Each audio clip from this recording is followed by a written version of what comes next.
Well, the weekend comes along, and so does Michael Snyder. It's all part of our programming here at GabNet. And hi, Michael. How are you? I'm fine, Alex. How you doing? I'm surviving. You know, the heat is on in Southern California. I'll be retreating north for a bit in a couple weeks, but I'm still here in the Hollywood cauldron.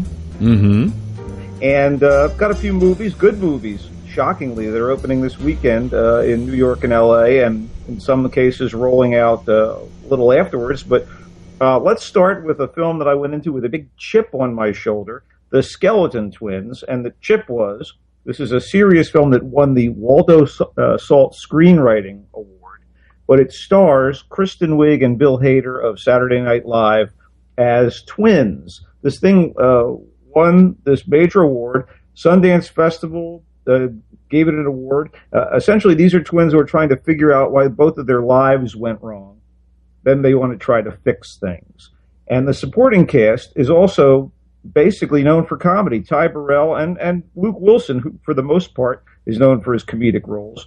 So you got Hader, Wiig, Burrell, and Wilson. They're all great. They're all wonderful in this film. This is a bittersweet and heartfelt and darkly funny movie, and it's powered by these significant eloquent, dramatic performances from Wiig and Hader. I mean, you know, I've always liked them. Kristen Wiig could wear a little thin, you know, with the Target lady and what have you, all of her recurring characters on SNL. But some of them I loved, no matter how many times she did them. I could do without Gilly ever. But Hader, wonderful mimic, wonderful character development on SNL. And he does terrific work here as the gay brother who is conflicted in so many ways. And the controlling sister, played by Wiig, they're just kind of trying to sort things out. I really enjoyed this film immensely. It's directed by somebody named Craig Johnson, written by Johnson and Mark Heyman. I thought The Skeleton Twins is going to be great on video. If you want to go see it in the movie theater, it's a fine film. It's a solid and impressive piece of work by everyone involved. Okay, I love a caper movie. I love crime drama. I really, really loved The Drop, which is basically developed by Dennis Lehane, the guy who wrote Mystic River and Gone Baby Gone, and he knocks it out of the park again with The Drop, which is all about a bartender who's sort of a misfit, kind of a little slow on the uptake, played by British actor Tom Hardy, as you've never seen him before. It's like a completely different person from the guy who was in that wonderful British miniseries, The Take, and as Bane in the Batman film. He is fantastic here. And he is working at a bar that is controlled basically by Chechnyan gangsters and used to be owned by its still figurehead manager, played by James Gandolfini in his final film role. And this is a great way to go out. So the bar is a place where the mob leaves money. It's a money drop.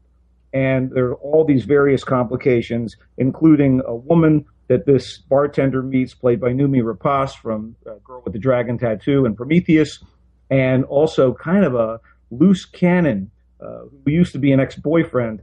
And I just thought it was great. I thought it was a wonderful film, exciting, lots of turns and twists. The director, Michael Roscom, he does a wonderful job. And Dennis Lehane has never written anything that's made it to film that I didn't think was wonderful. So that continues here with The Drop.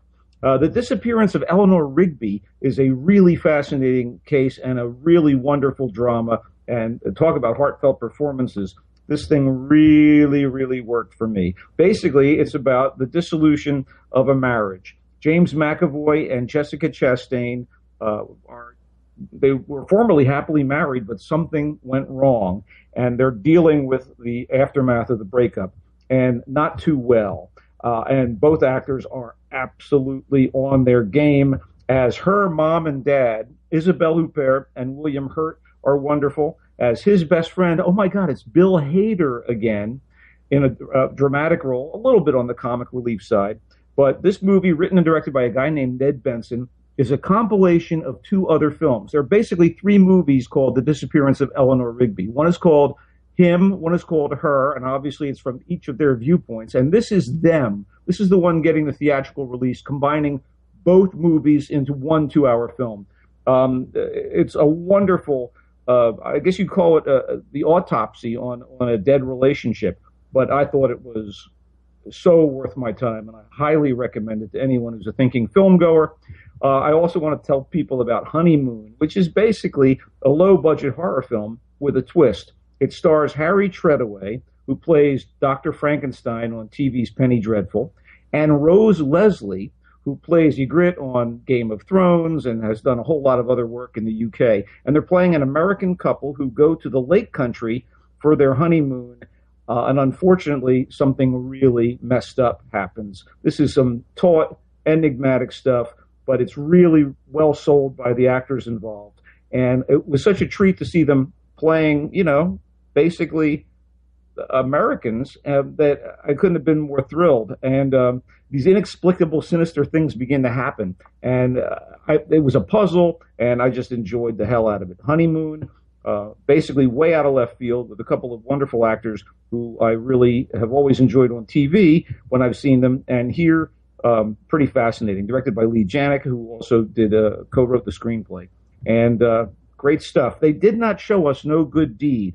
For some reason, they were going to have a screening for the critics of this thriller starring two wonderful actors, again, Idris Elba and Taraji P. Henson as as the lead actors, and they completely pulled the plug on it a day before the screening was supposed to happen. That never bodes well. What do you got in TV? Anything at all? Nothing. Absolutely nothing. Nothing. Come on. There must be something out there. We're in the doldrums right now. The Bridge is wrapping up. So? I've been enjoying The Bridge. I'm watching The Nick. The Nick has been ongoing. Grisly turn-of-the-century hospital drama. Starring... amazingly dull. Yeah, no one wants to go under the knife. Maybe that's part of it. But I like the kind of Grand Guignol bloodiness of it. Yeah, but it was better done in England by a show called Casualty 1906. Well, obviously the inspiration for this thing. Yeah. But I'm enjoying the new Doctor Who. There's a lot of stuff out there that I'm checking out and getting a kick out of. But yeah, okay. Things are going to ramp up in another week or two, so get ready for the new season. I guess we'll deal with some of those shows next time out. Okay, let's unramp this. Thanks, Michael. We appreciate it. And you and your Culture Blast. We'll see you again next week. Okay, check me out at Twitter at Culture Blaster and on Facebook at Michael Snyder's Culture Blast. But yeah, see you soon.